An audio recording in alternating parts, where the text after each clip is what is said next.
Jesse Jackson Jr. Show. The Jesse Jackson Jr. Show. The Jesse Jackson Jr. Show. The Jesse Jackson Jr. Show. Come on and talk with me. Come on and listen to me. Come on and talk with me. Come on and listen to me. KBLA, Talk 1580, download the app.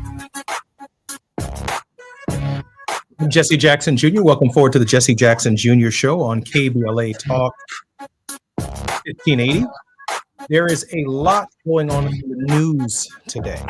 Today, the President of the United States is hosting a summit at the new Donald John Trump Institute for Peace, formerly just known as the Institute of Peace, a relatively new agency in Washington, D.C., and he's hosting the leadership of the country of Rwanda and the leadership of the Democratic Republic of the Congo.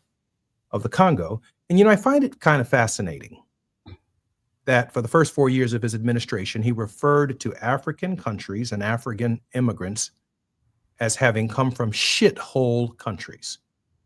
And yet now he's taking a particular and keen interest in Africa. He really wants a Nobel Peace Prize kind of bad, but behind the ceremonial perception of press, Donald Trump, we already knows what he feels about people of color, particularly African Americans, South Americans, immigrants, and others.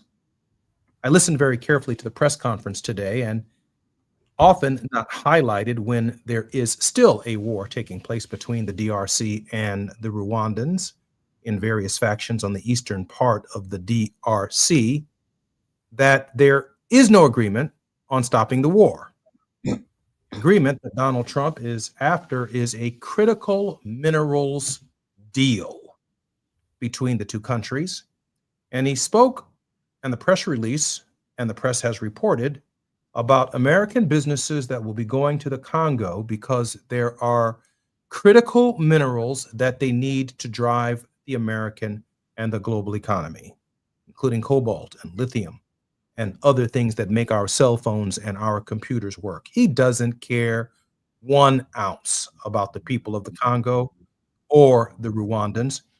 And I remember very well when I was in Congress, that normally when these peace deals came about or trade deals, particularly with Africa or with South Americans, you engaged the Congressional Black Caucus that has relationships with these leaders in these countries that presidents normally don't have. And with those relationships, we always advance and advocate for human rights. That was our struggle over the Africa Growth and Opportunity Act, or NAFTA for Africa. I offered the Human Rights Opportunity Partnership and Empowerment Act as an alternative piece of legislation, given the history of colonialism and colonization, neocolonialism within the continent and on the continent from the more developed nations. I remember a book that I read by Susan Totten when I was in the seminary that talked about world hunger and how the first world nations, the developed nations, extract raw materials from the poor. In Venezuela, oil, they extract and lithium from countries around the world, and then they return to Africa, sometimes, finished products produced in other parts of the world that the people in those countries simply cannot afford. And so the bargain is very, very important to the deals that Donald Trump is talking about. Our very special guest on this edition of the Jesse Jackson Jr. Show is Dr. P.L. De Silva, our regular contributor, who has over 20 years of experience in backroom diplomacy, mediation, negotiation. He's taught politics, international relations, and several graduate and undergraduate programs at universities in New York, New Jersey, Long Island, Queen's University of Belfast in Northern Ireland. Dr. De Silva is experienced director with a demonstrated history of working in think tanks, industry, academia, at the United Nations, political and military affairs. Dr. De Silva, welcome forward to the Jesse Jackson Jr. Show. Thank you, Jesse. Wonderful to be on the show. Dr. De Silva, you'll have to forgive me if I approach these deals with skepticism. We have a very special guest also that Dr. De Silva has brought on to our program this afternoon. Dr. De Silva, would you be kind enough to introduce our guest? Yes, I am introducing to you Professor of Practice Pamela DeLargy from the Arizona State University. I've known Pam for decades. She is a consummate UN insider.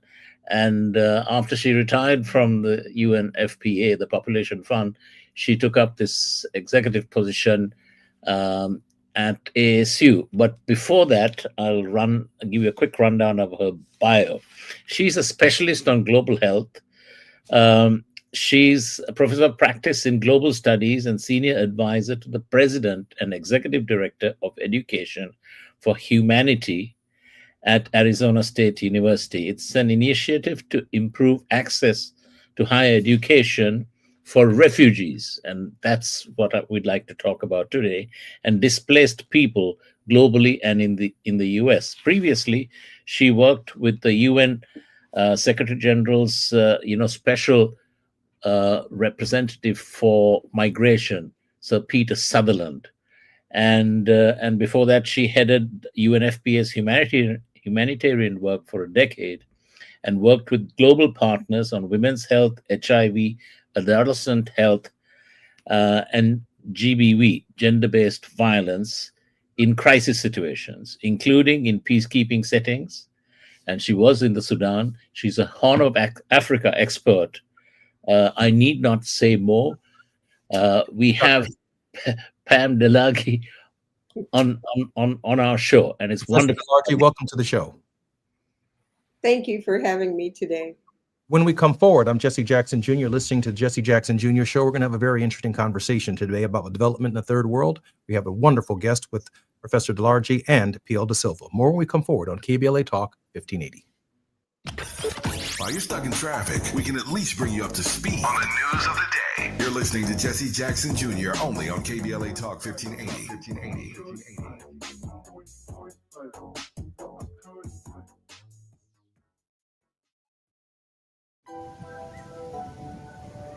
KBLA Talk 1580 remembers Robin Ayers on the 1-year anniversary of her passing. 1 year ago this week, we lost a remarkable and vibrant voice. Robin Ayers touched countless lives through her passion, her love, her service, and her smile, which you could see through the radio. KBLA Talk 1580 honors her memory and celebrates the legacy she left behind. Robin, your spirit lives on in every conversation, in every connection, and in every one of us, inspired by your voice. Gone, but never forgotten. KBLA Talk 1580, where voices matter. I'm missing you. Tell me why the road turns. I'm missing you. Tell me why the road turns.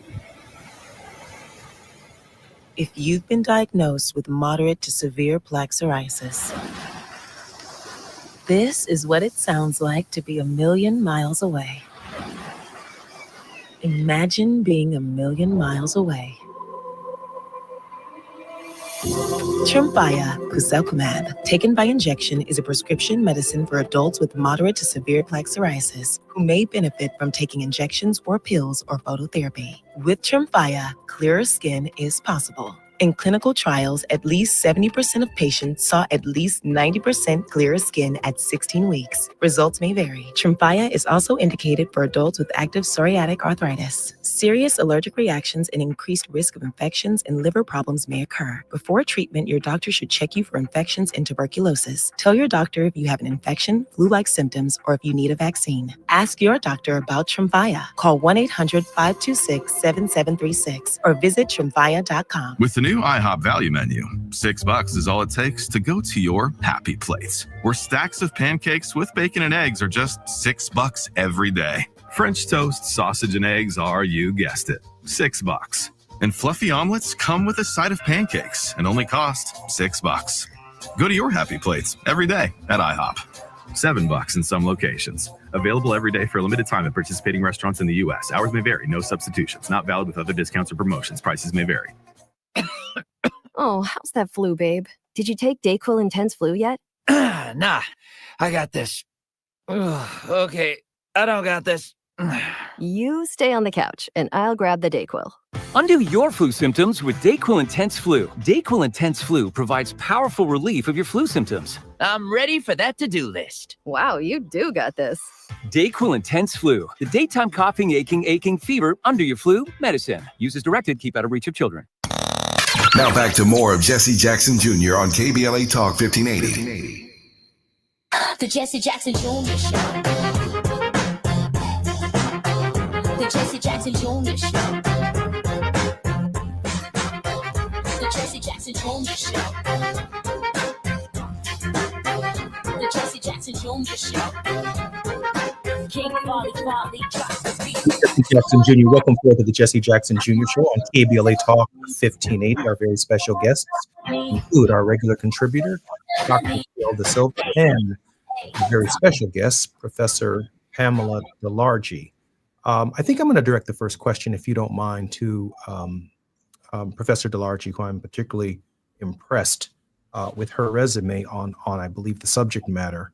The United States has historically used its massive leverage in peace deals, in trade deals, with the participation of the Congressional Black Caucus, the Congressional Hispanic Caucus, the Congressional Women's Caucus. I know this was a priority of Speaker Nancy Pelosi when she ran the Congress of the United States, to advocate for the education of women, to advocate for maternal birth rates, not only in the United States, but obviously around the world.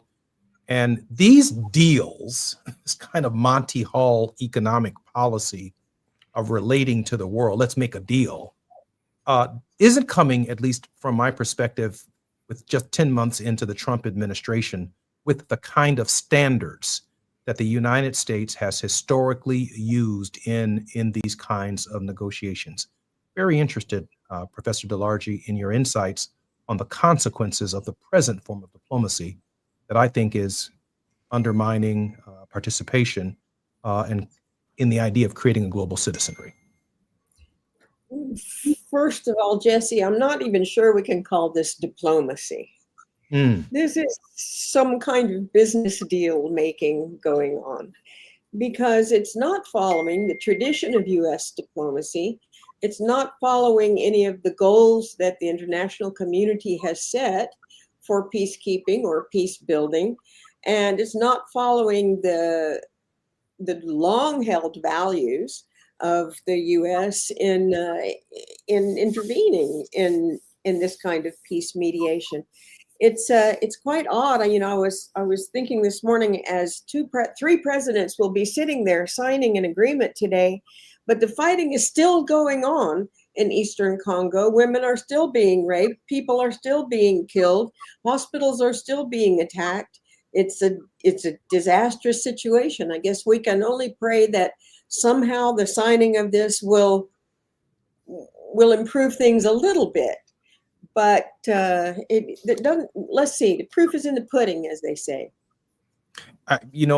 Professor DeLarge, I couldn't agree with you more. PL, that's exactly what these Monty Hall, Let's Make a Deal. And I grew up in an era when Monty Hall had a famous television show in Chicago called Let's Make a Deal. That's exactly what this is. These deals, if you will, when they were referred to as diplomacy, were carefully thought out measures that indeed took many months, in some cases many years, in order to carefully craft between warring parties in these parts of the world that Donald Trump is trying to take credit for in an overnight grift. Dr. De Silva? Yes, we are truly living in strange times. I just finished my fall semester on international global governance. And, what do you tell your students? You're trying to train them to go to the State Department. We used to have students go and join USAID. None of that exists anymore. And I do agree with Pam that this is not diplomacy. It's like we have the robber barons running the government and sitting in the White House. And war onto us, poor citizens who work, we pay our taxes. And criminals who are being put away are being let out, en masse by Trump. Look at this whole business in Venezuela. He's attacking, fishermen and so-called drug boats, which are minuscule compared to the 400 tons of cocaine that was smuggled into the U.S. Through the Mexican border by the former president of Honduras, who's now been given a pardon by President Trump. So if he was really after, drug smugglers and, cracking down on drugs, this man should be in jail, not being released. So it's like Al Capone and his gang sitting in the White House. I've never seen anything like it. Professor DeLarge, what we know about the global economy is that women and children and the poor always end up at the bottom, even the bottom of our very best intentions. We saw that with the North American Free Trade Agreement. I think we're seeing that with the Africa Growth and Opportunity Act. I can only imagine that what is really behind what's going on in Venezuela is access to their enormous oil deposits. How do women fare in this current climate around the world, given the absence of the United States, its moral leadership and moral authority? Despite a long history of U.S. self-interest in international diplomacy, in fact, our country did a lot to try to set the tone about women's rights and about equality and about women's health, about adolescence, about youth, about attention to support for people with disabilities. We really were among the countries leading these efforts within the UN system, within the international community, and within humanitarian response. We led on issues of trying to establish HIV treatment. You think about, and this goes back to the Bush administration for PEPFAR, really thinking about the importance of providing prevention and care for people who were infected with HIV. And it's been quite astonishing to see that within a period of a year, all of this has collapsed with the collapse of USAID, of course, with the withdrawal of assistance to all kinds of support. And even though there was lip service paid early on as they were dismantling USAID, oh no, we're going to keep the valuable programs, we're going to keep the proven programs. It's been a disaster for women's health, for HIV, for reproductive health, for treatment of tuberculosis, or other diseases which are global diseases. So this is not only, pulling the plug on programs that help women and lots of people all around the world, poor people all around the world. It's also pulling the plug on protection from infectious diseases for our own citizens. Because these things germs don't stop at borders. Viruses and bacteria don't stop at borders. So it's a very, to me, it's a kind of performative thing. We're going to show the world that it's not our responsibility to help anybody. We're going to show, but we're cutting off our noses despite our face in this regard too. Professor DeLargy, these programs have also gone a long way towards sustaining democratic governments around the world. And in the absence of these programs, the stability of these countries, given that there will be increases in hunger, increases in the spread of disease, increases with wealth being concentrated in a more upward direction within some of these third world, if you will, or developing countries, it doesn't bode well for democracy in these contexts either. Certainly not, because it also doesn't bode well for education for people. And for democracies to function, there has to be decent education, and there has to be decent media, and there has to be honest journalism, and there has to be an openness in a society to discuss and debate different kinds of policies, right? But if we are saying, no, we're not going to support education, we're not going to support open media, we're no longer going to support training of journalists, we're no longer going to support training of people in judiciary or people running, political parties or all of that, it's not surprising. And it's not surprising when you see our president, who he likes to deal with. He is much more comfortable in a room discussing governance with some autocrats than he is discussing with people who are actually in a thriving but maybe chaotic democracy. I find it interesting that in light of undermining economically, Dr. De Silva and Professor DeLargy, the quality of life for the average citizen in these countries, that it can only lead, and I know that Professor DeLargy is probably more versed in this than I am, it can only expand the refugee crisis around the world at the same time that there's a resistance increasingly in the first world to even welcome immigrants who might find themselves in refugee status as a result of the undermining of their qualities of lives in their own home countries. Yes, so that's the thing. This whole thing about Afghan refugees, about Somali refugees, and the appalling things that President Trump is saying, taking matters out of context. And this was why I was very keen on wanting to hear from Professor DeLargy, because she has been running a program for Afghan women refugees in the last pullout when the US troops pulled out. And she was the custodian of a group of them. And I want for our audience to hear about the positive aspects of programs for Afghan women, refugees, and others that Professor DeLargy has been involved in. She was also, linked to the pilots who were repatriated from Afghanistan. So, Pam, I'd love to hear from you on that. Yeah, I think more broadly, I mean, what Jesse said is right too. What we are doing is actually only going to increase the number of refugees in the world. But the narrative, being developed by our own administration right now is that all countries should not admit refugees, not only us. He is instructing the European countries that they should stop accepting refugees. He's instructing even Asian countries, no, you should not be accepting refugees. It's quite remarkable as we are increasing the number of refugees. Thank you, PL. I would love to talk about the program that we had at ASU. We had a particular program for Afghan refugees when the Taliban took over and many Afghans had to leave.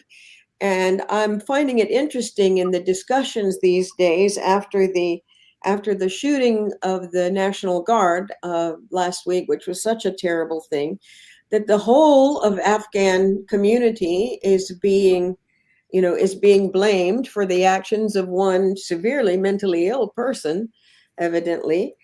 And we're seeing on a day-to-day basis now practical implications of the blaming and demonizing of this community. The same with the Somali community right now. But it's not only those two communities. This week he's come out with to add to the travel ban now that nobody will be able to come here. I know nobody who's here from 19 different countries who are applying for asylum or who have applied for green cards, suspending all of that. 19 different countries, most of whom have nothing to do with Afghanistan or Somalia, and certainly nothing to do with the terrible tragedy that happened in Washington last week. When we come forward, and that will be at the hard stop at the bottom of the hour, I'd like to hear about your successes, Professor Delargy, on how these programs should be working in the context of give me your tired, your poor, your huddled masses who yearn to breathe free. I'm Jesse Jackson Jr. You're listening to the Jesse Jackson Jr. Show on KBLA Talk 1580. Our very special contributor, Dr. P.L. De Silva, and Professor Delargy are our very special guests in this hour. Thank you. The biggest names, the best conversations. You're riding with Jesse Jackson Jr. on KBLA Talk 1580.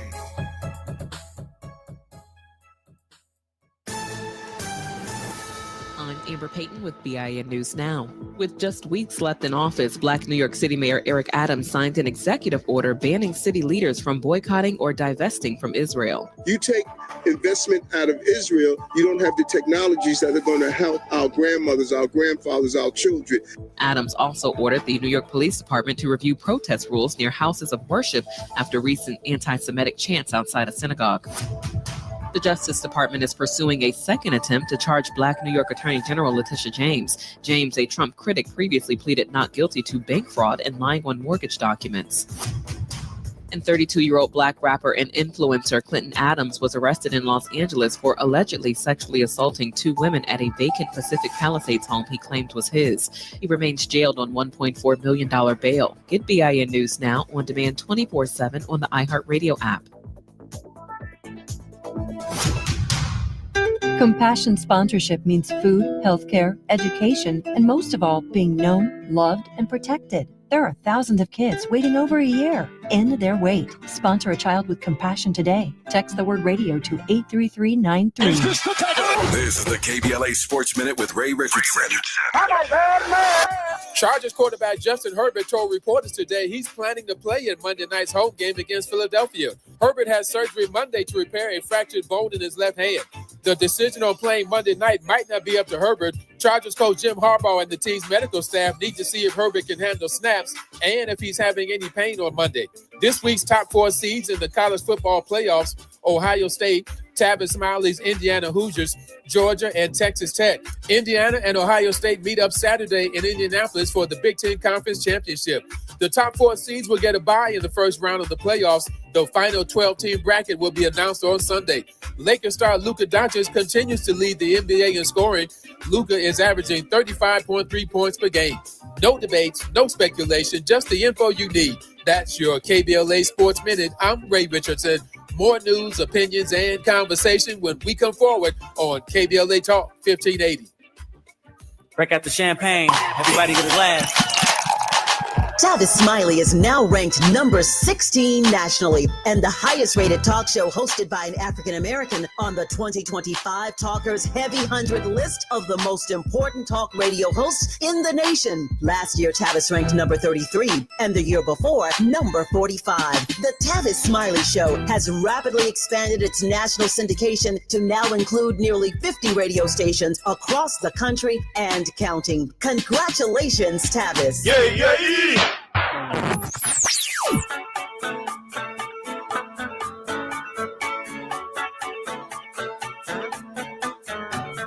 This is KBLA Talk 1580. Talk radio that's music to your ears. We're unapologetically progressive. KBLA Talk 1580. We've got a lot to talk about. I'm Reverend Gerald, the life coach. Is someone you love struggling with addiction and mental illness? Is improving your family's health important? Want to leave a legacy that your family can grow? Are you ready to enhance your perception of life experiences? Then wake up weekends at 7 a.m. with Urban Family Focus and get the wisdom, opportunity, resources, and motivation to live your best life. Join the conversation on Urban Family Focus Saturday and Sunday at 7 a.m. Unapologetically progressive. KBLA Talk 1580. We've got your black. Established in 2020 during a time of deep racial unrest across our state and country, the Black Freedom Fund was created to make sure that leaders and organizations working to support Black communities and build power have the resources they need to stay in the fight for the long haul. We believe that those closest to the issues impacting our communities know best how to solve them. That's why in just the last 5 years, we've granted more than $45 million to over 200 grassroots organizations across California. That is the largest collective investment in Black organizing in history, and we're just getting started. We are clear-eyed and committed, more now than ever, to our people, our power, and our possibility. Join us in creating a future where Black people harness their full power to shape their lives and realize a just world for all. Learn more at fundblackfreedom.org. That's fundblackfreedom.org. The Black Freedom Fund is proud to sponsor Conversation Live Altadena Rising with James Farr on KBLA Talk 1580.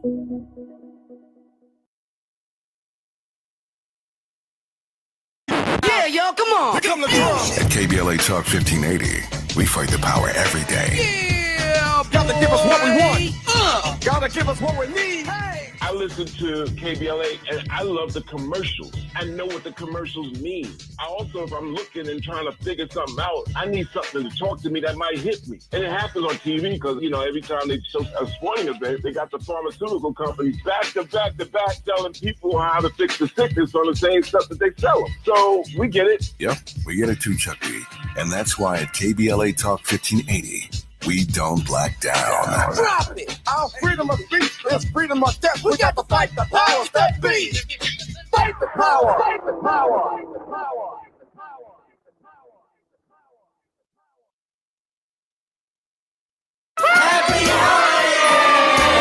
This holiday season, KBLA Talk 1580 wishes you and yours joy, peace, and prosperity. As we celebrate with family and friends, we're already looking forward to an exciting first quarter, packed with must-attend events to kick off the new year just right. In January, join us for our inaugural Brotherhood Brunch, bringing together community leaders, change makers, and everyday people for inspiration and connection. February means it's time for our signature Black History Month luncheon, a powerful celebration you won't want to miss. And in March, Women's History Month, we're once again hosting our State of Black Women in Los Angeles Symposium and Luncheon, addressing the issues that matter most inside our community. From all of us at KBLA Talk 1580, happy holidays. Stay tuned for more details on these incredible upcoming events. KBLA Talk 1580, Your voice, your community, your power. You're listening to Jesse Jackson Jr. on KBLA Talk 1580. The Jesse Jackson Jr. Show. The Jesse Jackson Jr. Show. The Jesse Jackson Jr. Show. The Jesse Jackson Jr. Show. King Folly drops the beat. Come on and talk with I'm me. Jesse Jackson Jr. Welcome forward to the Jesse Jackson Jr. Show on KBLA Talk 1580. It's Talk for both on Thursdays on the Jesse Jackson Jr. Show and worldwide with Dr. P.L. Da Silva and our very special guest, Professor Pamela DeLargy. P.L. Da Silva is experienced with a demonstrated history of working in think tanks, industry, and academia, the United Nations, political and military affairs.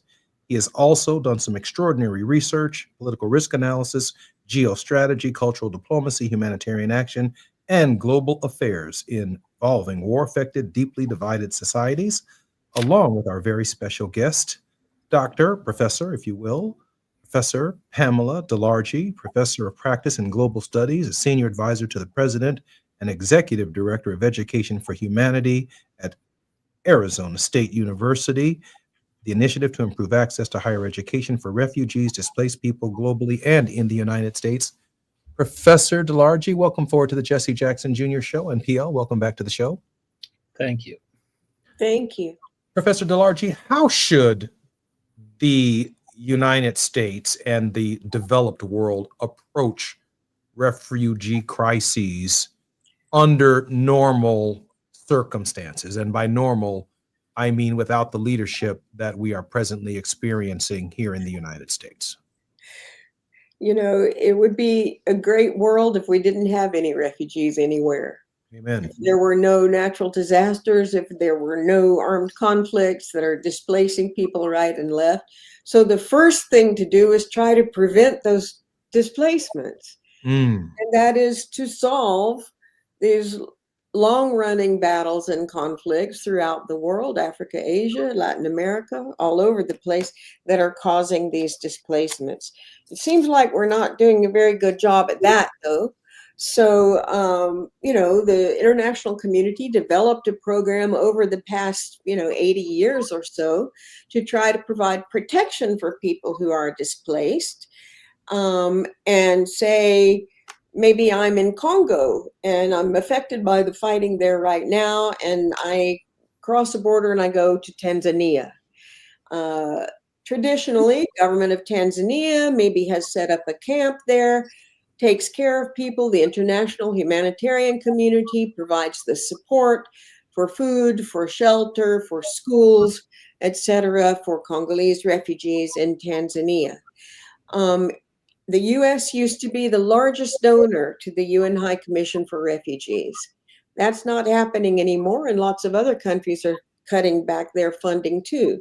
So UNHCR doesn't have the funds to support people all over the world in camps or in urban areas. The U.S. also traditionally, well, at least over the past 40 years, has had its own refugee resettlement program where they work with UNHCR. UNHCR identifies people for whom it's very difficult to stay in that camp in Tanzania, say, for some reason. Maybe a family, maybe a mother and a young child, maybe somebody with a disability. And the U.S. has offered places in the U.S. refugee resettlement program, which has always been funded and supported on a very bipartisan basis. Every single administration until this one for 40 years has supported U.S. refugee resettlement. And these refugees are vetted, they're interviewed, they come to the U.S., they're helped by a number of what they called resettlement agencies. Sometimes these can be faith-based, Catholic Charities, Lutheran Social Services, Hebrew Immigrant Aid. Sometimes there are others like International Rescue Committee or others. And they were basically hired by the U.S. government to help people settle in. If if that that Congolese refugee who was in Tanzania, for instance, comes to Arizona, then they get helped by an organization here. And traditionally, they've been eligible for certain kinds of benefits, for SNAP, for Medicaid or medical assistance, and for other benefits, but very briefly, sometimes only for 1 or 2 or 3 months, and provided housing until they can get a job and start supporting themselves. So it's been, there's been traditional social support, economic support for early arrivals until they could get employed. Right now, our administration is saying we are going to suspend all of this support, even for people who very recently arrived. So this is a practical implication of these decisions made this week. Oh, we're not going to provide medical assistance anymore. We're not going to let them be eligible for SNAP. We're not going to let people be eligible for schools. So basically, it's taking people who are already here and saying, no, we're going to cut you off. And my guess is that's, it's I don't know what they think might happen to people. This Congolese I'm talking about, this hypothetical refugee, can't go back to Congo right now. And strangely enough, this administration is sending people to completely different places. We're sending people from Venezuela. Now they're discussing with Liberia to send them there. We're sending people to, I don't know, now there's discussion, I think, with Eswatini and other places as well. So there's a collapse both globally for support and protection of people who are displaced, and a collapse in our own country of support and protection for those that we had already agreed to take here. PL, what Professor DeLargy is saying is too much like right. I mean, it's just part of every faith system on how we treat our neighbors that I'm aware of. We're obviously, PL, going in the opposite direction.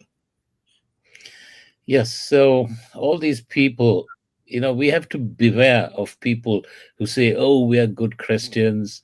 We support the right to life." All these people who are saying all of these things, but actually, when you analyze their actions, it's actually being extremely cruel. Cruelty is the key to poor, vulnerable people, women, children, the elderly, men, and there's no rhyme or reason. There's no logic. They can't put their hand on the good book and say, we are doing this because we are good Christians. They can't sell that to us. So this is really, we are living in the times, dystopian times, where so-called paragons of virtue are actually, doing harm and actually being extremely evil. Yeah, there's actually no doubt in my mind about that. We'll be coming up on our break in just a moment.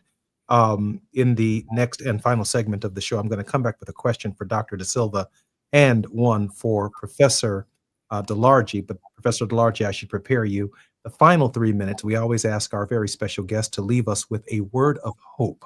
So I'm going to, when we come forward, not only ask you a question along with Dr. De Silva, but I want to leave that last 3 minutes for you with a word of hope. I'm Jesse Jackson Jr. You're listening to the J Lunch Club on KBLA Talk 1580.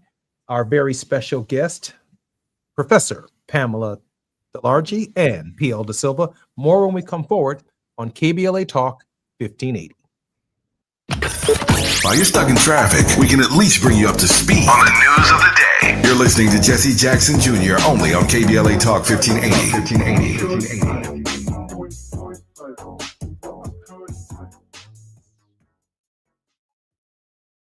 Cedars-Sinai is helping shape the future of Los Angeles, working alongside local communities and showing up with resources and healthcare programs that open doors for people across the city. Through career development programs like Next Gen Healthcare Pathways and partnerships with over 200 organizations like Black Men in White Coats, Cedars-Sinai is educating and empowering future healthcare leaders right here in LA. With access to education, mentorships, and hands-on experiences, we can build a healthier Los Angeles together. Cedars-Sinai, here for LA.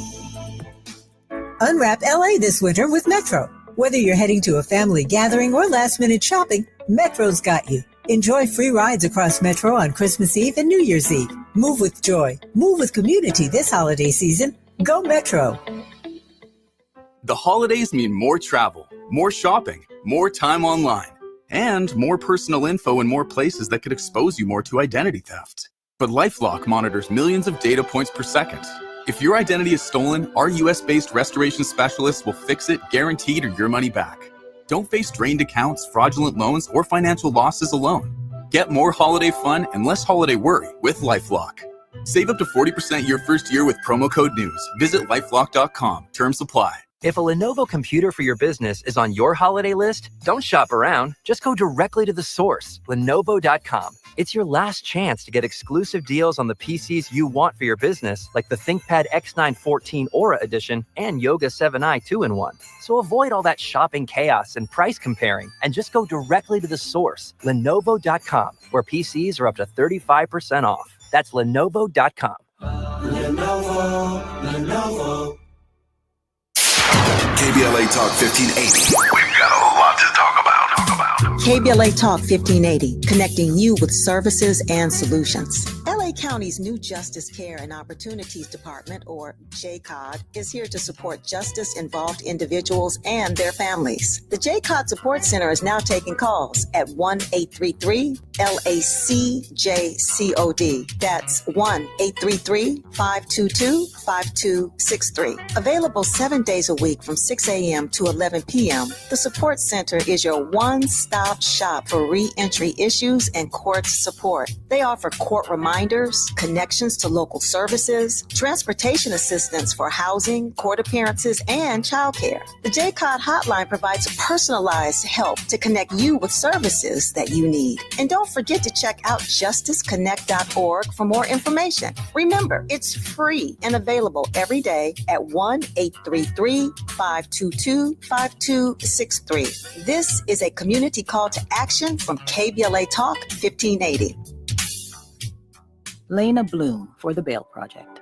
Imagine you're stuck in a jail cell and you can't afford bail, and someone offers you a way out. Just plead guilty and you can go home and kiss your kids goodnight. What do? What thousands have. You plead guilty whether you are or not. Cash bail makes poverty a crime. That's why the Bail Project helps those who can't afford it while fighting to end cash bail, because freedom should be free. Brought to you by the Ad Council.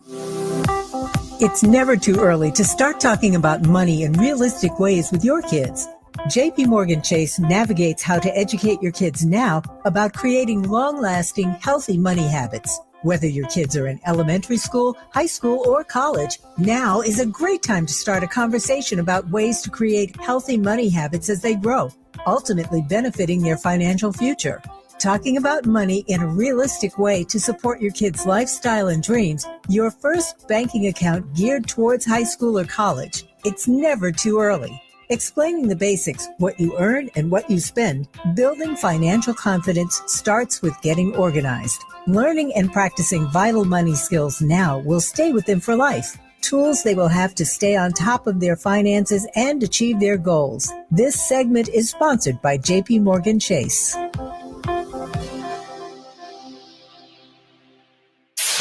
KBLA Talk 1580. We've got a lot to talk about.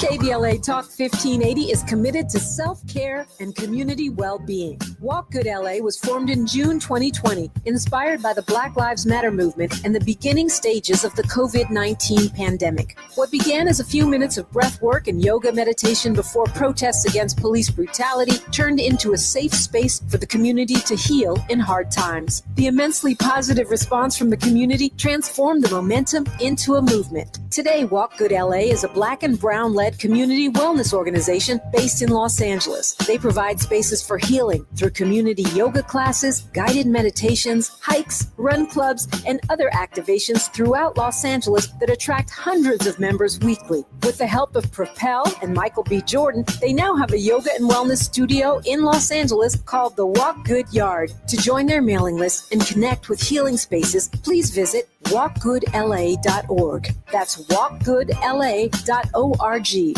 Or find them on Instagram at walkgoodla. This is a community call to action, a community call to healing from KBLA Talk 1580. KBLA Talk 1580 remembers Robin Ayers on the 1-year anniversary of her passing. 1 year ago this week, we lost a remarkable and vibrant voice. Robin Ayers touched countless lives through her passion, her love, her service, and her smile, which you could see through the radio. KBLA Talk 1580 honors her memory and celebrates the legacy she left behind. Robin, your spirit lives on in every conversation, in every connection, and in every one of us, inspired by your voice. Gone but never forgotten. KBLA Talk 1580, where voices matter. I'm missing you. Tell me why the road turns. I'm missing you. Tell me why the road turns. As we go a little something like this. Hey, it is me, D.L. Hugo, and I am thrilled to be heard weekdays in my hometown on KBLA Talk 1580. So check out the D.L. Hugo Afternoon Show weekdays from 2 to 4 p.m. exclusively on KBLA Talk 1580. We got a whole lot to talk about, let me tell you. That's on the real. Now back to more of Jesse Jackson Jr. on KBLA Talk 1580. The Jesse Jackson Jr. Show. The Jesse Jackson Jr. Show. The Jesse Jackson Jr. Show. The Jesse Jackson Jr. Show. King Volley drops the beat. Come on and talk with me. I'm Jesse Jackson Jr. Welcome forward to the Jesse Jackson Jr. Show. And what has been a rich first hour with Worldwide with PL De Silva on Thoughtful Thursdays. Our very special guest has been Professor Pamela DeLargy. I do have a question that I'd like to ask of both Professor De Silva and Dr. De Silva. Both are professors, Professors De Silva and DeLargy. I wonder, what does the future of the world's displaced and refugees actually holds? I in this moment during the break, I thought that the future holds, by definition, more war, more rape of women, more genocide, more disease, more destabilization, and that's just a short list of what will take place as these industrialized nations begin to close their borders, and we begin in the industrialized world to strip them of their critical minerals. The only thing we want from them is what is under their feet, the bargaining chip that makes their society sustainable. Let me start with Professor De Silva, because I do want our word of hope and the answer to the question from Professor DeLargy. PL? Right. So the thing is this. I think it behooves all of us to listen to the executive director of the World Trade Organization, Dr. Ngozi. She gave an interview recently and has explained that even though the White House would like to, extract resources and things like that. What has happened on the trade front is that the tariffs have pushed away many countries that used to do business with the United States. And these countries are now coalescing and working more with China, India, and other countries that want to do global trade without having these crazy ad hoc tariffs. So the larger propensity of countries are now trading not with the US, but with other countries like China, India, Europe, etc.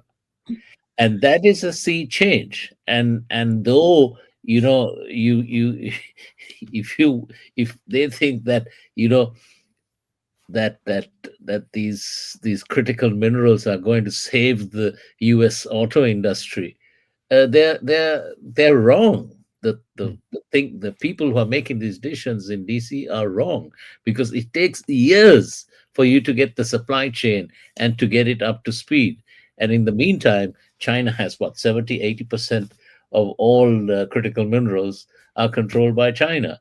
So that's where they have a hold on the US, and they're not going to give that up without concessions, significant concessions from President Trump. So whatever he may say with regard to Africa, with regard to Venezuela, with regard to Afghans, Somalis, etc., the world is moving away from the US.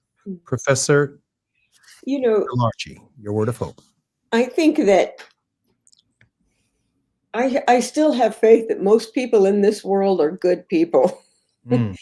And, we saw this when the population of Sudan rose up and overthrew, an old despotic regime, only to have a war start later that could only keep going with support and big money and arms from the Emiratis, who are playing a terrible role. And so it seems like things are so biased. The people in power, the people with money, are not thinking well right now. But Voice of Hope, I would say, we've been hosting. We took in about 80 young Afghan women who were evacuated from Afghanistan when the Taliban took over.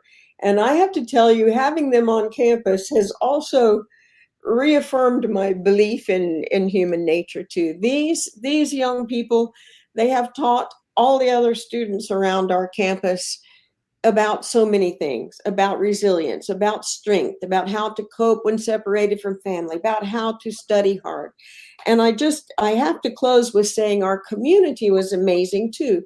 When they came and we were in temporary shelters, I have to tell you that the meals breakfast was being brought by St. Vincent de Paul Society. The lunch was brought by Islamic Circle. The clothes and the shoes and the leggings were brought by a local synagogue. And for 3 years, all the dental care of these young people has been provided by the Latter-day Saints Foundation. Wow. So it was an amazing multi-faith, broad community support. And that is the one thing that keeps me hopeful.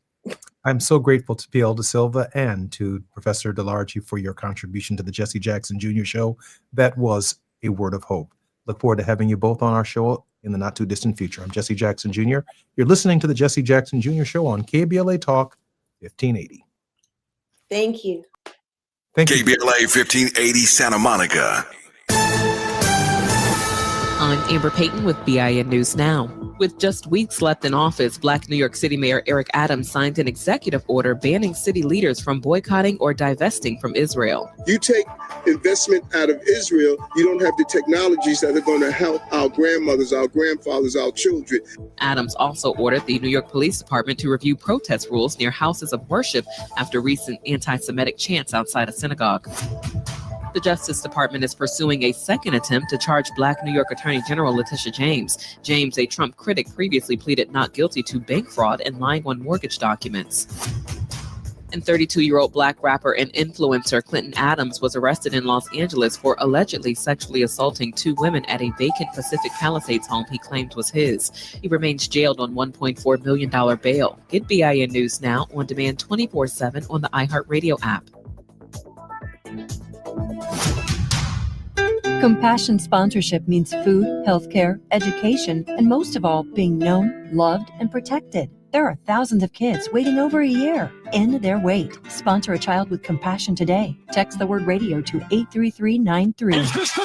This is the KBLA Sports Minute with Ray Richardson. Chargers quarterback Justin Herbert told reporters today he's planning to play in Monday night's home game against Philadelphia. Herbert has surgery Monday to repair a fractured bone in his left hand. The decision on playing Monday night might not be up to Herbert. Chargers coach Jim Harbaugh and the team's medical staff need to see if Herbert can handle snaps and if he's having any pain on Monday. This week's top 4 seeds in the college football playoffs: Ohio State, Tabitha Smiley's Indiana Hoosiers, Georgia, and Texas Tech. Indiana and Ohio State meet up Saturday in Indianapolis for the Big Ten Conference Championship. The top 4 seeds will get a bye in the first round of the playoffs. The final 12-team bracket will be announced on Sunday. Lakers star Luka Doncic continues to lead the NBA in scoring. Luka is averaging 35.3 points per game. No debates, no speculation, just the info you need. That's your KBLA Sports Minute. I'm Ray Richardson. More news, opinions, and conversation when we come forward on KBLA Talk 1580.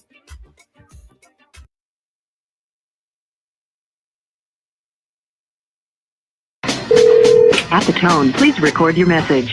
You ready? Drop it! Mr. Tavis Smiley, preach it. Thank you, man. Politics in this country is crazy. You put things in perspective that even I didn't. The right is playing fast and loose with facts and scapegoating everyone under the sun, especially black and brown people. As a white man, I do not agree with this, and I am on my black and brown brothers and sisters' side. Fight the good fight. You know that I am part of the resistance. Let's fight the power. Our freedom of speech is freedom of death. We got to fight the powers that be. KBLA Talk 1580. We've got your black.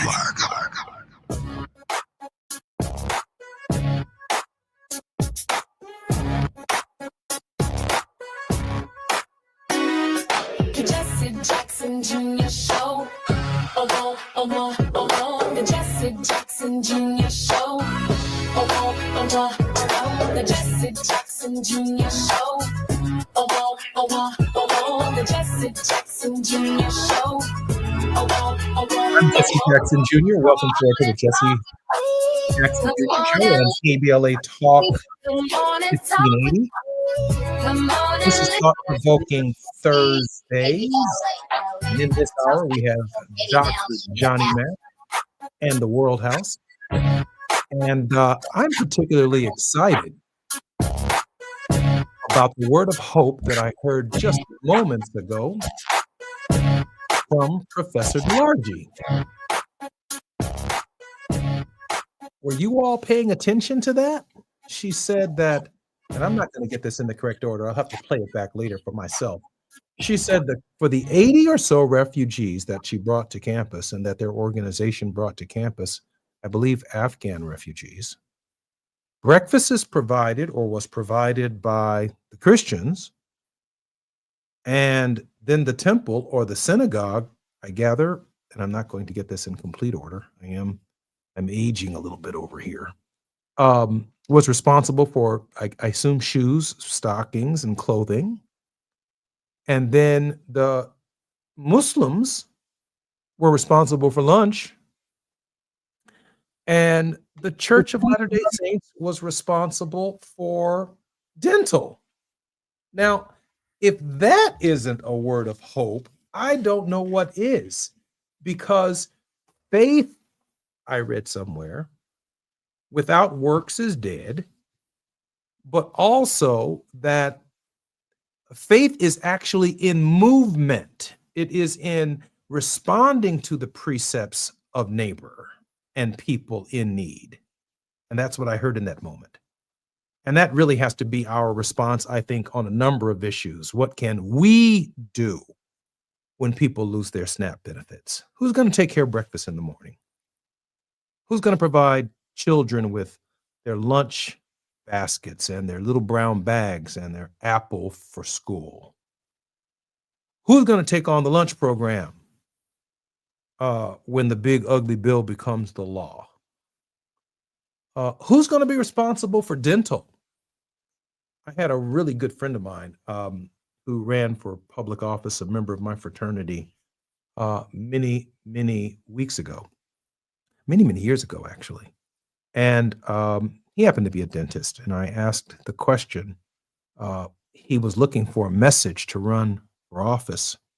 And I shared with him that the message sits in your chair every day. And he thought about it. And he said, "What do you mean, Jesse?" And I said, "You can tell not only today whether someone is in poverty and struggling by looking in their mouth. And every time you touch someone's tooth and you open their mouth and look at the quality of their teeth, it tells you something about their economic status, not only in Somalia, Afghanistan, or in the Congo, or in Rwanda, but also here in the United States. Some of us, when we are maybe excavated in 1,000 years with the mummies and the pharaohs, and someone decides to rob our graves and find out what kind of life that we've lived, they will be able to look at our teeth. Some of us will have gold fillings. Some of us won't. Some of us have lead-based fillings and mercury-based fillings. Others of us have crowns, and some folk ain't got no teeth. Some folk have just a couple of teeth in their whole head.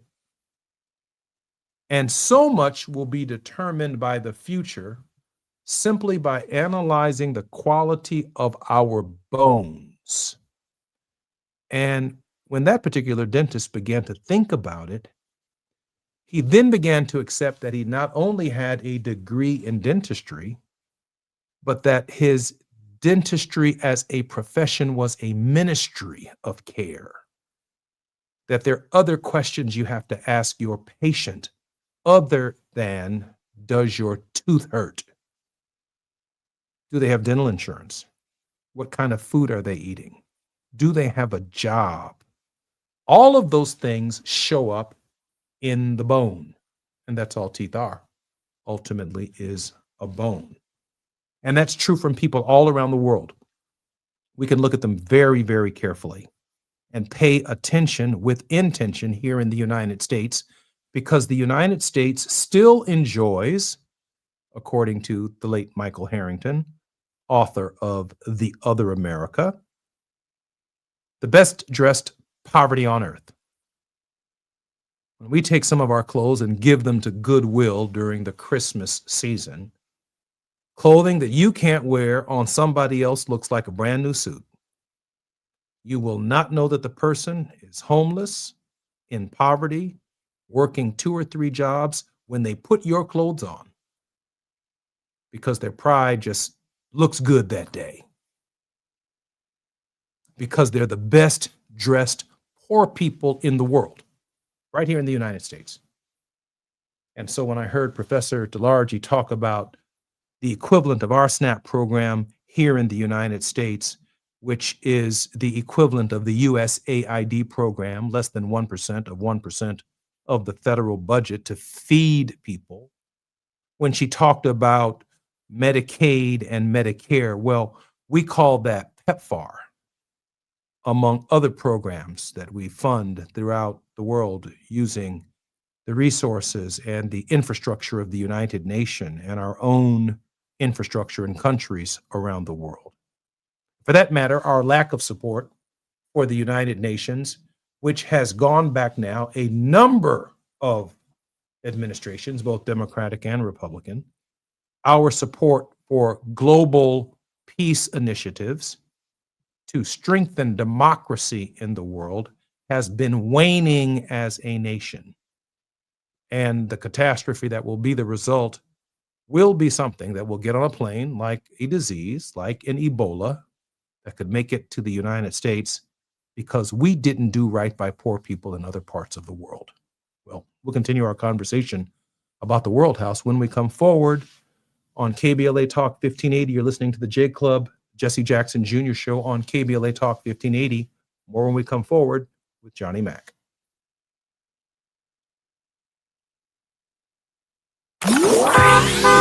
It's afternoon drive time with Jesse Jackson Jr. Only on KBLA Talk 1580. The holidays mean more travel, more shopping, more time online, and more personal info in more places that could expose you more to identity theft. But LifeLock monitors millions of data points per second. If your identity is stolen, our US-based restoration specialists will fix it, guaranteed, or your money back. Don't face drained accounts, fraudulent loans, or financial losses alone. Get more holiday fun and less holiday worry with LifeLock.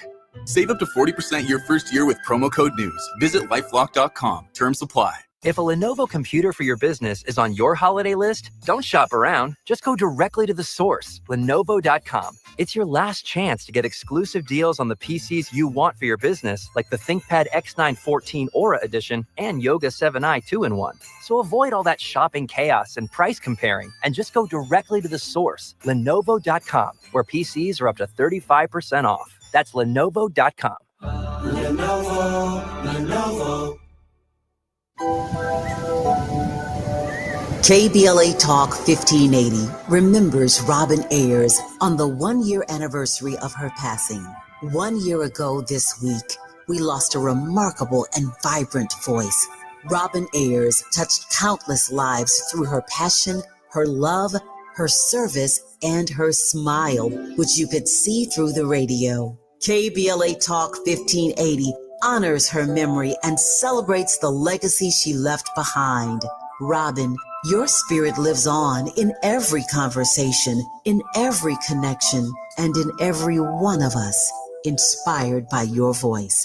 Gone, but never forgotten.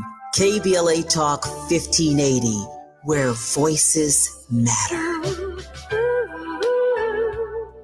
I'm missing you. Tell me why the road turns. I'm missing you. Tell me why the road turns. If you've been diagnosed with moderate to severe plaque psoriasis, this is what it sounds like to be 1,000,000 miles away. Imagine being 1,000,000 miles away. Tremfya guselkumab, taken by injection, is a prescription medicine for adults with moderate to severe plaque psoriasis who may benefit from taking injections or pills or phototherapy. With Tremfya, clearer skin is possible. In clinical trials, at least 70% of patients saw at least 90% clearer skin at 16 weeks. Results may vary. Tremfya is also indicated for adults with active psoriatic arthritis. Serious allergic reactions and increased risk of infections and liver problems may occur. Before treatment, your doctor should check you for infections and tuberculosis. Tell your doctor if you have an infection, flu-like symptoms, or if you need a vaccine. Ask your doctor about Tremfya. Call 1-800-526-7736 or visit Tremfya.com. Now back to more of Jesse Jackson Jr. on KBLA Talk 1580. The Jesse Jackson Jr. Show. The Jesse Jackson Jr. Show. The Jesse Jackson Jr. Show. The Jesse Jackson Jr. Show. King Folly drops the beat. Come on and talk with me. Come on and listen to me. Come on and talk with me. Come on and listen to me. KBLA Talk 1580. Download the app. I'm Jesse Jackson Jr., listening to the Jesse Jackson Jr. show. It's Thursdays, thought-provoking Thursdays, and the World House with none other than Dr. Johnny Mac. Johnny, welcome forward to the Jesse Jackson Jr. show and to your show. World House. Hi, Johnny. Hi, Jesse. Good to be here and looking forward to our discussion. Johnny, I don't know anyone, and I hope you'll allow me a little latitude to deviate from our traditional conversation, but it is as Kingian as anything we've ever discussed, and that is the World House itself. Now, just a few short years ago, Donald Trump referred to African nations as shithole countries. Yeah. That's what he said now. Google it. I'm not just talking shit. He called them shithole countries. And he wanted to send Africans back to their countries, which I think many people around the world found particularly offensive. Let's just call it globally offensive, right? But today, at the newly named Donald J. Trump Institute for Peace, which was the Institute for Peace in Washington, D.C. By the way, it's a magnificent building that is essentially on the Mall in Washington, D.C., that works towards solving conflicts around the world. He met with the leadership of Rwanda and the leadership of the DRC, the Democratic Republic of the Congo. Mm-hmm. And I believe, Johnny, that our king would have definitely turned his attention to the world's poor. He definitely did do that. He had far more respect for what Africa had been through, what South Americans and the people of the Caribbean had been through. But he also had a position in Vietnam with respect to the industrialized conflict that was taking place there at the expense of the poor. In fact, Muhammad Ali said he wasn't going to fight in that war because he'd never been called a nigger by a Viet Cong. So he wasn't going to kill no man who found himself in the same position that he was in. Hmm. Now, this is the same world that Muhammad Ali lived in, and it's certainly the same world that Martin Luther King Jr. lived in.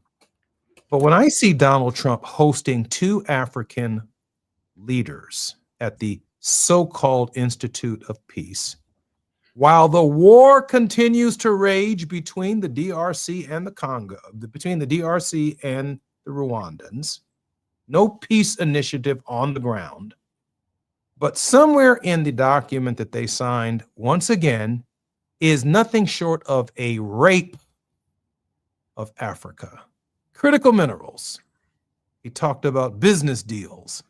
He talked about building factories and digging deeper and deeper and deeper into the earth of Africa, extracting raw materials without any conversations about how women are going to be treated in those countries, child mortality rates, education, healthcare, housing, and development. And I'm not suggesting to you that all African countries are poor. This is not Tarzan policy here. Some of these countries are very well developed countries, but every time we extract minerals from them and they don't get their fair share of the deal, they simply mortgage their future away from anything they can bargain with in the future. Johnny, how would Dr. King look at sub-Saharan Africa and its relationship with Donald John Trump?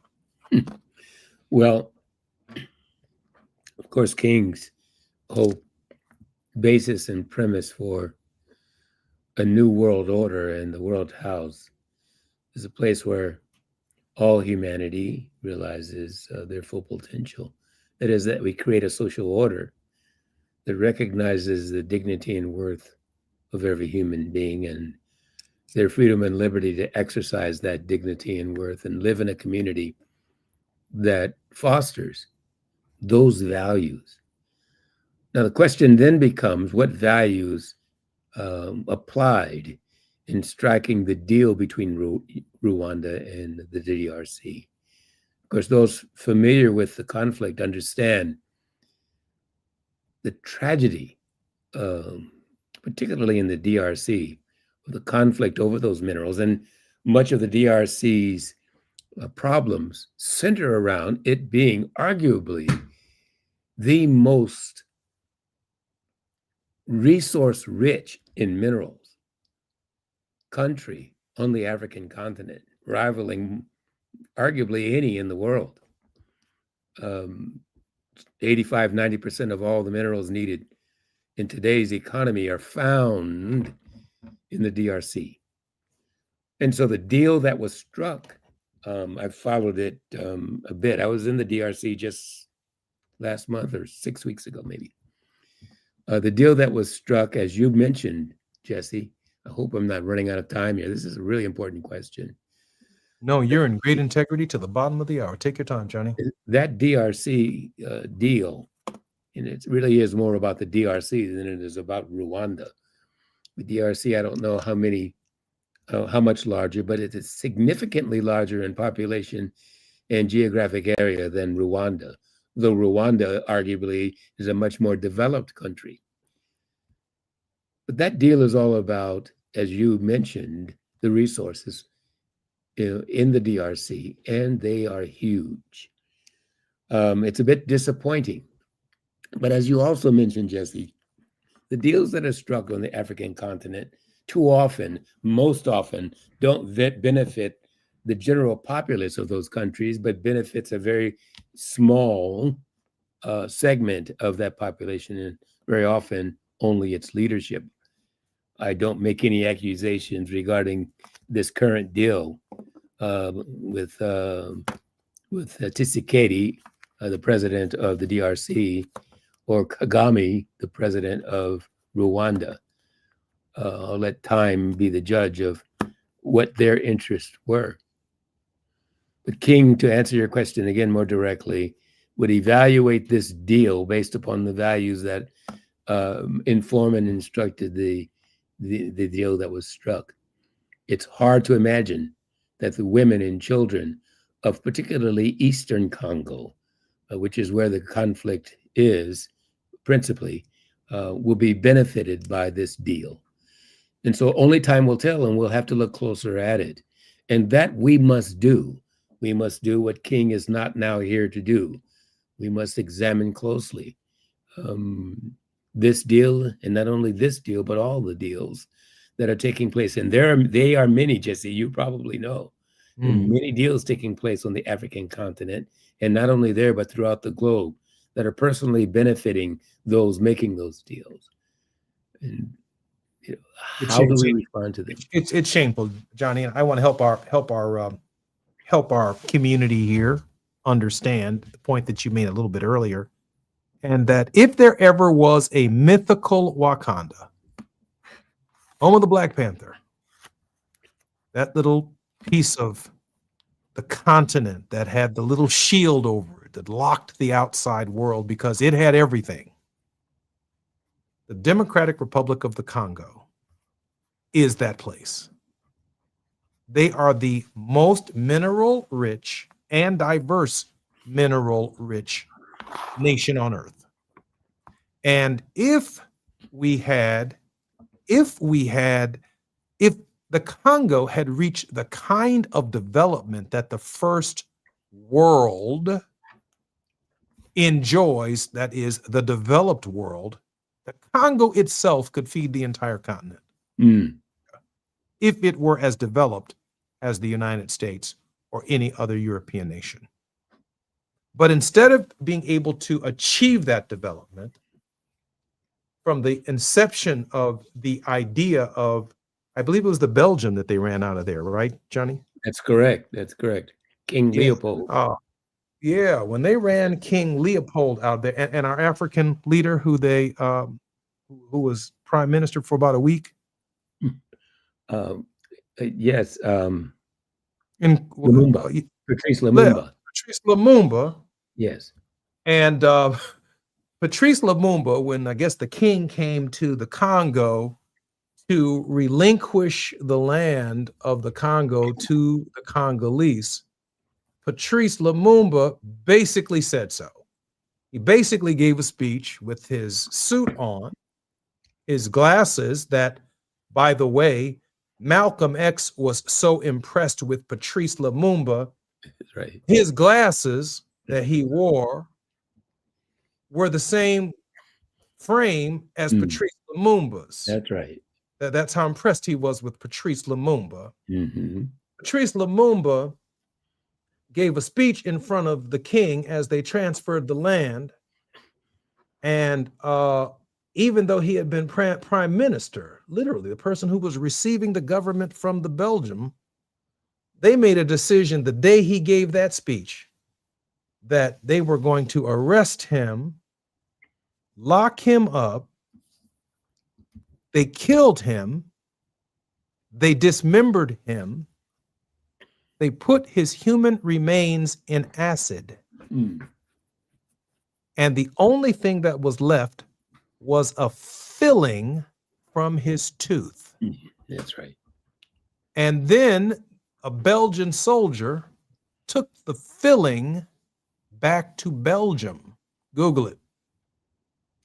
And then within the last decade, I think it was, because that Belgian soldier considered it to be a trophy, like he was hunting elephant or hunting any other animal in Africa, a long multi-decade dispute pursued for decades over the return of that filling. When the filling was returned, not only did it create a national day of mourning for the people in the DRC, they had a state funeral for the only remains of Patrice Lumumba. And they buried him in a national grave. His tooth, his filling from his tooth, is all that remained of his brief tenure as Prime Minister of the Congo. His death so outraged African Americans and liberation struggling people around the world that it led to peace movements and struggles for justice and the end of colonialization on the continent of Africa, to which Nkrumah and others then took their lead. That's just how powerful his death was. Am I right or wrong on the history of that, Johnny Mac? I think you're right about it, Jesse. And by the way, to our listeners, King Leopold's Ghost is the book that our listeners may want to read about the tragic story regarding the DR Congo. It is quite a book to read. One has to have the stomach to read that book. Once again, it's King Leopold's Ghost. I don't recall the author, but I'll have it the next time in our next segment. But the DRC is an important story for us to understand as we think about what has happened today with this peace agreement.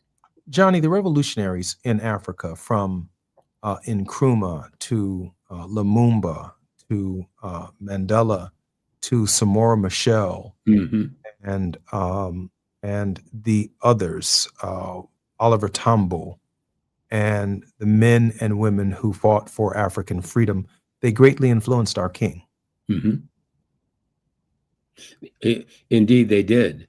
And King was obviously very aware of the colonial movement, which really impacted the struggle for or against American apartheid, that King titularly led in the mid-20th century. I recall his relationship with King Lutuli, a African king who received the Nobel Peace Prize. So King was greatly influenced by African leadership. Our very special guest in this hour is none other than Johnny Mac. We're talking about colonialism, the president's efforts to achieve not peace. Peace is not the absence of noise, but the presence of justice. And there is no justice in the deal that Donald Trump signed with two African presidents in the heart of Africa. I'm Jesse Jackson Jr. You're listening to the J Lunch Club with Dr. Johnny Mac, the World House on KBLA Talk 1580. More when we come forward on KBLA.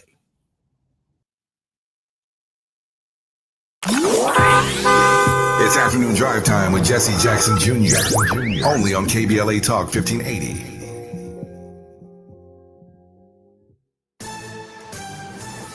I'm Amber Payton with BIN News Now.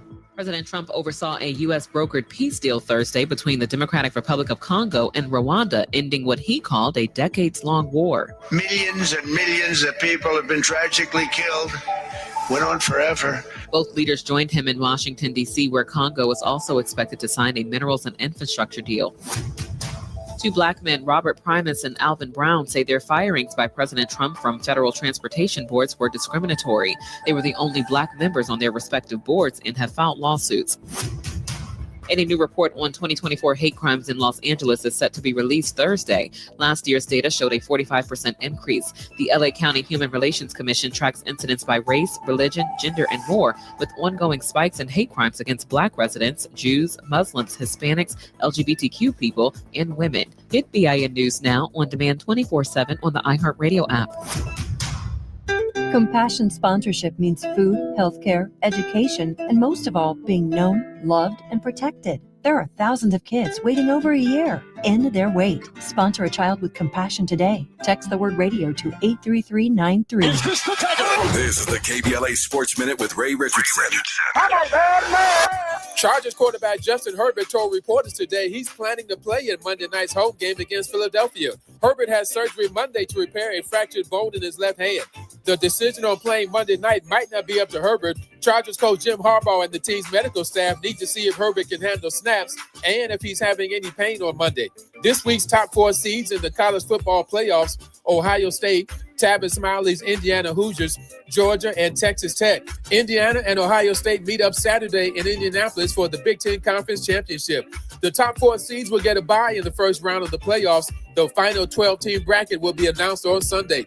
Lakers star Luka Doncic continues to lead the NBA in scoring. Luka is averaging 35.3 points per game. No debates, no speculation, just the info you need. That's your KBLA Sports Minute. I'm Ray Richardson. More news, opinions, and conversation when we come forward on KBLA Talk 1580.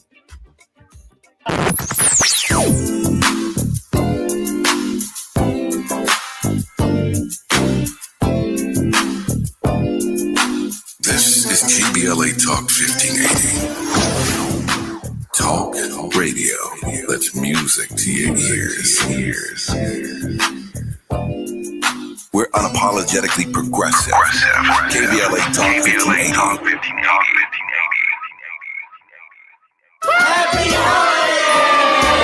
This holiday season, KBLA Talk 1580 wishes you and yours joy, peace, and prosperity. As we celebrate with family and friends, we're already looking forward to an exciting first quarter, packed with must-attend events to kick off the new year just right. In January, join us for our inaugural Brotherhood Brunch, bringing together community leaders, change makers, and everyday people for inspiration and connection. February means it's time for our signature Black History Month luncheon, a powerful celebration you won't want to miss. And in March, Women's History Month, we're once again hosting our State of Black Women in Los Angeles Symposium and Luncheon, addressing the issues that matter most inside our community. From all of us at KBLA Talk 1580, happy holidays. Stay tuned for more details on these incredible upcoming events. KBLA Talk 1580, your voice, your community,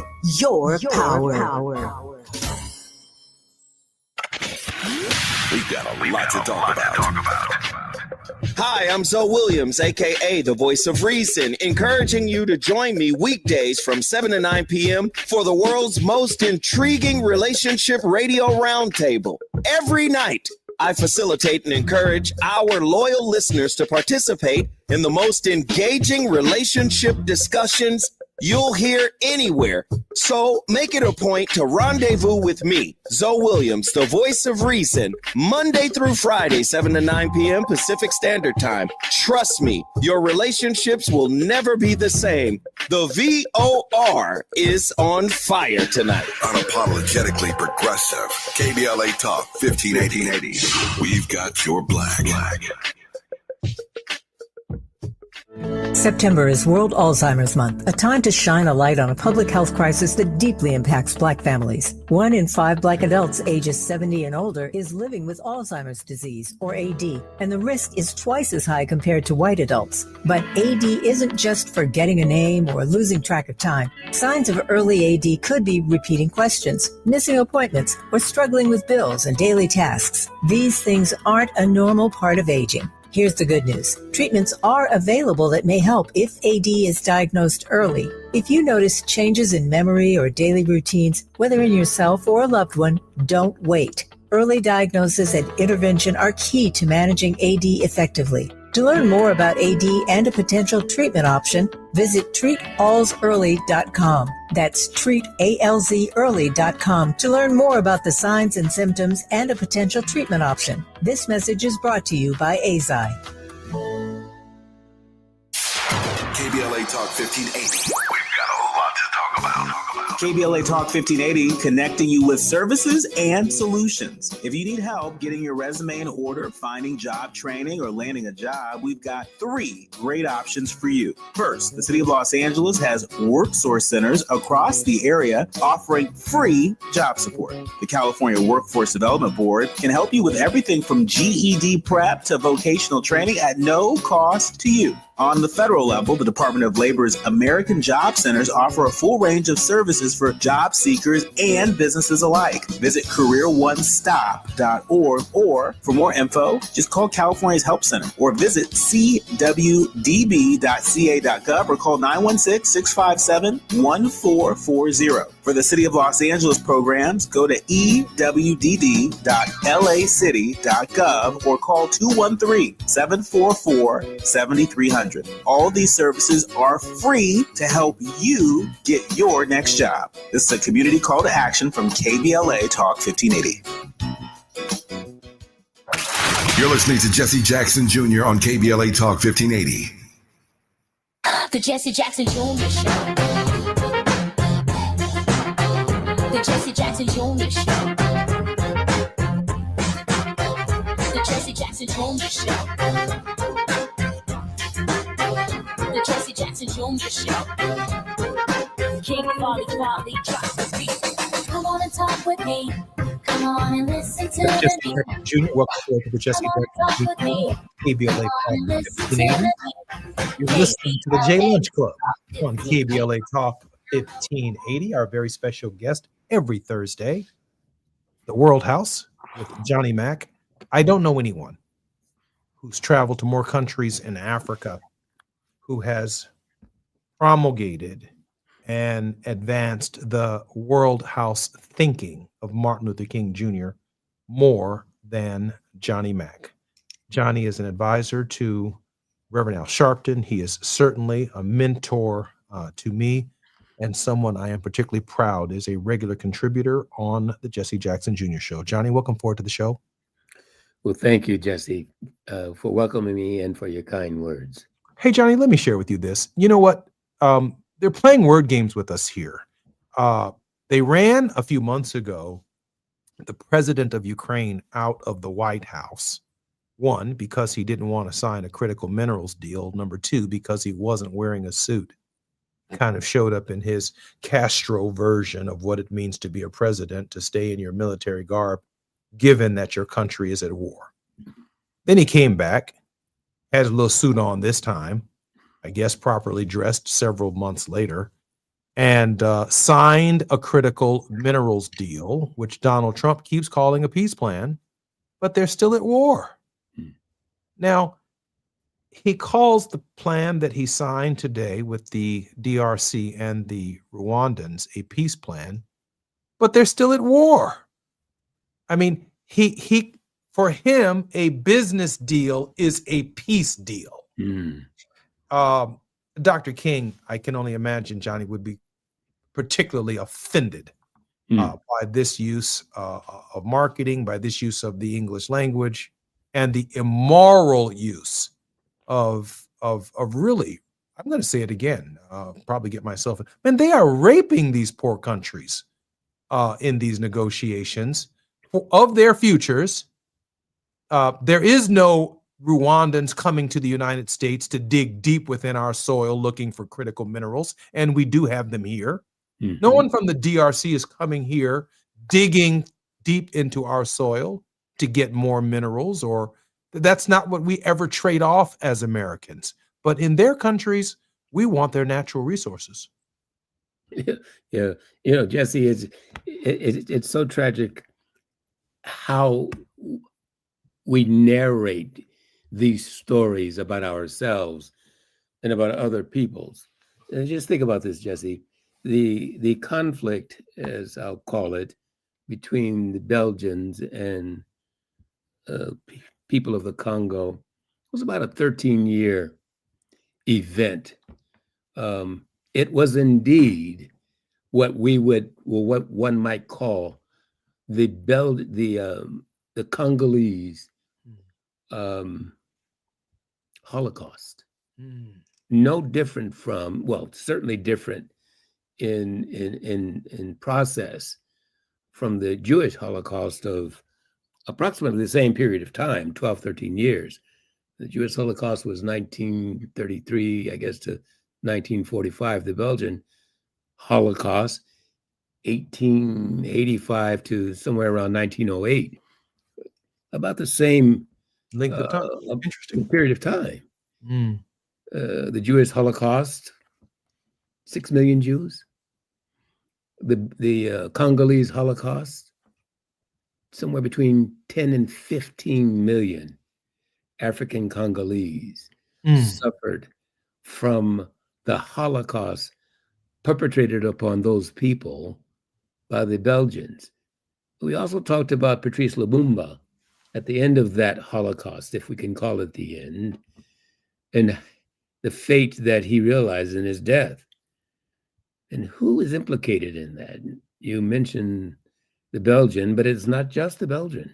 No, the U.S. government was very Indeed. involved. The United States government was involved in the killing of Patrice Lumumba. No doubt about it. Indeed. And so, today, it's just amazing. 100 years later or more, or slightly less, we have the peace deal.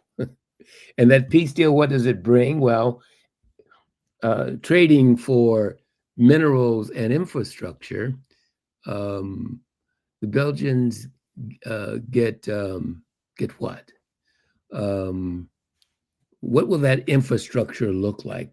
What will that peace look like? After 10 years of this peace agreement, what will the accounting be on one side of the ledger for those in the Congo versus what is extracted by the U.S.? We've got not quite the subject matter, but there are African nations in post-colonial Africa that still owe debt to their European colonizers that exceeds the gross national products of the entire countries. That's right. Now, not necessarily the gross national product of their minerals or the resources that are underneath their feet, but the actual productivity of the entire nation. Those nations that were colonized by European powers are still insisting on being paid in timely ways debts that are owed them, they believe, from the infrastructure and the investments that they made in those countries when they were colonized. And it is as outrageous. These are the dynamics, by the way, of which Johnny knows better than most, of international affairs when you're in these negotiations, because part of these negotiations that the United States, members of the Congressional Black Caucus and the Hispanic Caucus would demand for African trade deals is that European nations had to absolve the debt. They have to let it go.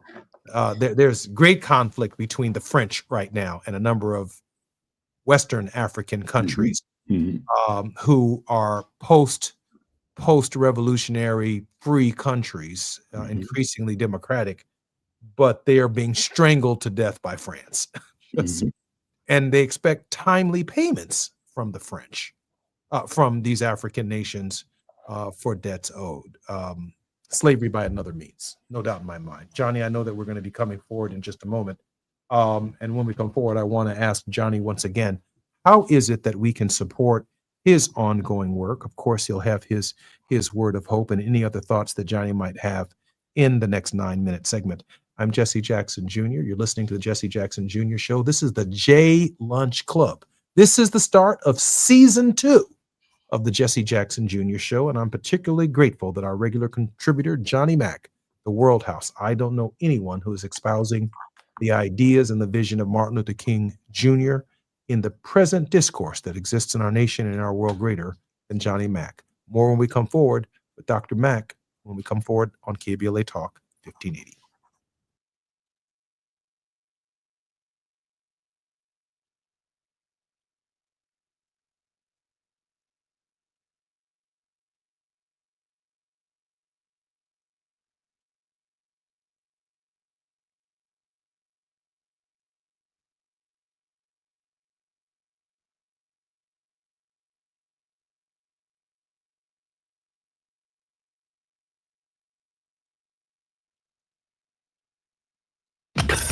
While you're stuck in traffic, we can at least bring you up to speed on the news of the day. You're listening to Jesse Jackson Jr. only on KBLA Talk 1580.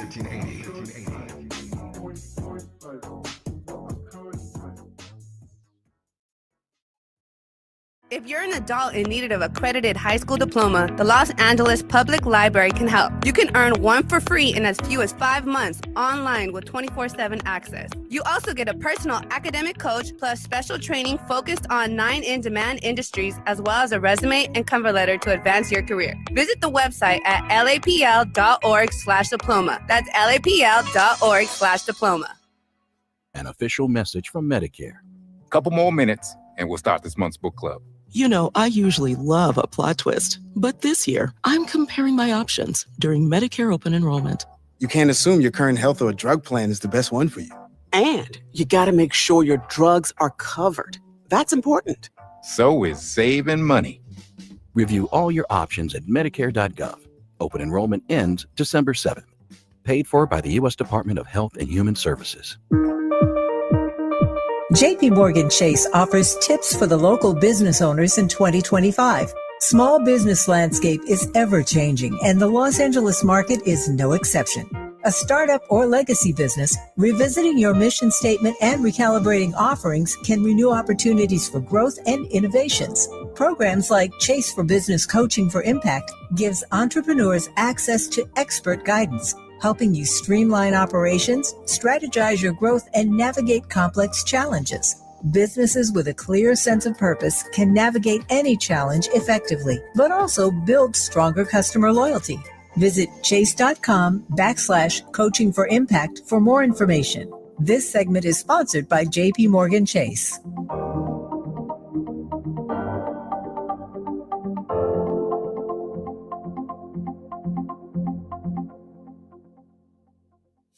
If you love to travel, Capital One has a rewards credit card that's perfect for you. With the Capital One Venture X card, you earn unlimited double miles on everything you buy. Plus, you get premium benefits at a collection of luxury hotels when you book on Capital One Travel. And with Venture X, you get access to over 1,000 airport lounges worldwide. Open up a world of travel possibilities with the Capital One Venture X card. What's in your wallet?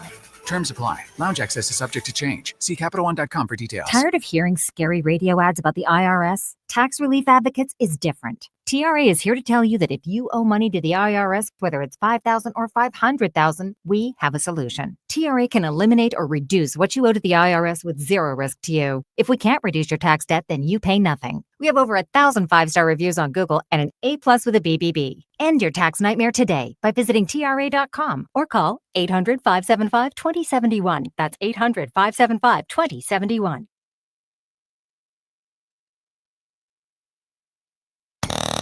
Now back to more of Jesse Jackson Jr. on KBLA Talk. The Jesse Jackson Jr. Show. The Jesse Jackson Jr. Show.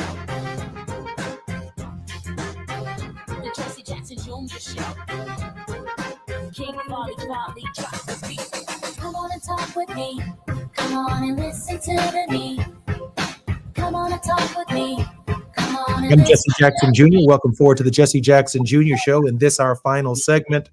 And I gotta say this: Barbara Arnwine on Tuesdays covers, like a roving reporter, all of our domestic issues, particularly as they relate to the 2026 primary, the election processes, what's going on at the Supreme Court, what's going on at Capitol Hill, and of course, the nutcase over at the White House. And on Thursdays, we get to cover and crisscross the world with P.L. Da Silva in our first hour, and certainly a very, very clear perspective on our moral obligations in the present order in building the World House with none other than Dr. Johnny Mack. Dr. Mack, welcome forward to the Jesse Jackson Jr. Show. Thank you, Jesse. Dr. Mack, how can we support your work? www.theworldhouseproject.org. Dr. Mack, your work takes you all around the world. When you travel to Africa, to South America, to Mexico, and to other parts of the world, how far are we from an outside looking in, or how close are we to the vision of Dr. King and the World House? Wow. Jesse, I don't know that there's any place on the globe that we can point to that really reflects King's vision of a world where all humanity can live in peace with justice. I don't know that, but I think the World House is as much what we are inside as it is where we are in place and time. And so creating the World House is creating a global sense of solidarity. It is creating a consciousness among ourselves. And Jesse, it's building, particularly relevant to our conversation about this peace agreement, so-called, a global polity. A global polity, a polity itself is a political body, in short definition, where human beings organize themselves to structure a political framework where they can live and enjoy their lives with a social order. And one of the things missing, I think, in our own community, particularly the African American community and the African diaspora writ large, is something that many other communities have discovered and worked diligently to create, and that is a global sense and solidarity of themselves that we might call a global polity. And I think that that is part of the solution that we must find as a people globally. If you think about other groups, we've talked about this before, but other groups have that sense of self as a people, not simply based upon the color of our skins or the origin of our ancestors, but our sense of self and our commitment to ourselves to build a global network that looks out for itself. And Jesse, somehow we must find the ways and the means of creating such a polity. And I think that's the hope that we must look to as a people. Johnny, I heard you say that the revolution of values is both a personal struggle. If you want to make the world a better place, take a look at yourself, make that change. But then I also heard you address this question of a global polity and a human, a consciousness that has to sweep over the deep, if you will, a spirit over the deep to change the way we actually think, feel, and see about humanity, not just our neighbor, not just our American friends, but humanity generally. Now, I raise that point because I'm thinking that the League of Nations or the United Nations, at least at its conception to avoid war, was conceived as somebody where we would get to meet people from around the world and have these conversations. But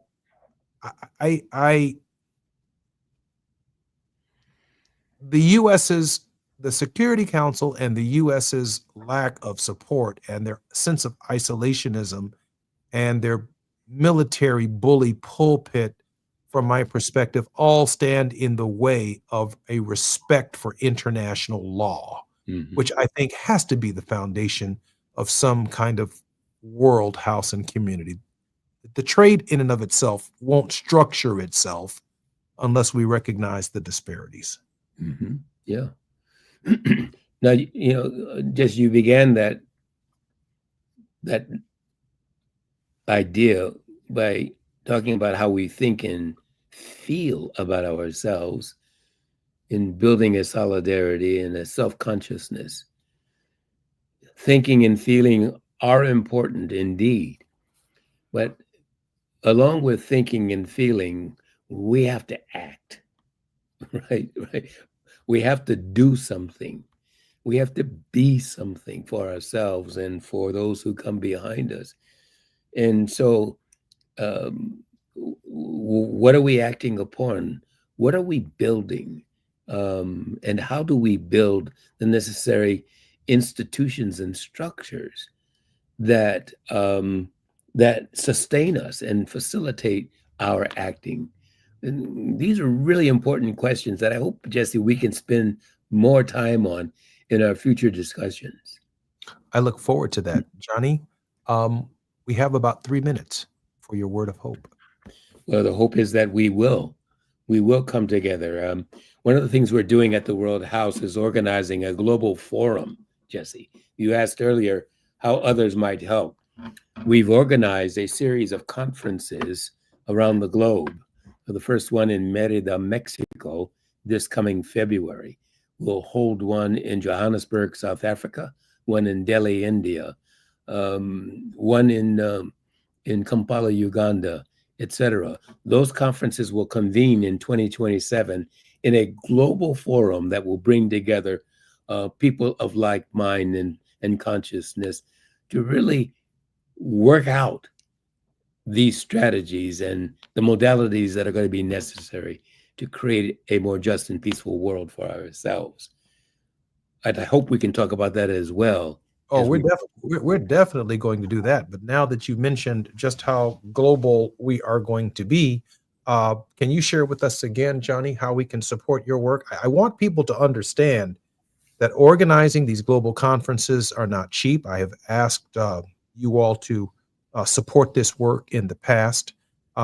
Johnny is doing some extraordinary work, and I want him to go through that schedule again one more time. And I also, because I know we're coming up to the top of the hour, want to remind our listeners that since we are not shopping on Amazon and since we are not shopping at Target and a number of other locations, swing on by Leimert Park and drop off a token of appreciation to KBLA Talk 1580. Some of you have $25.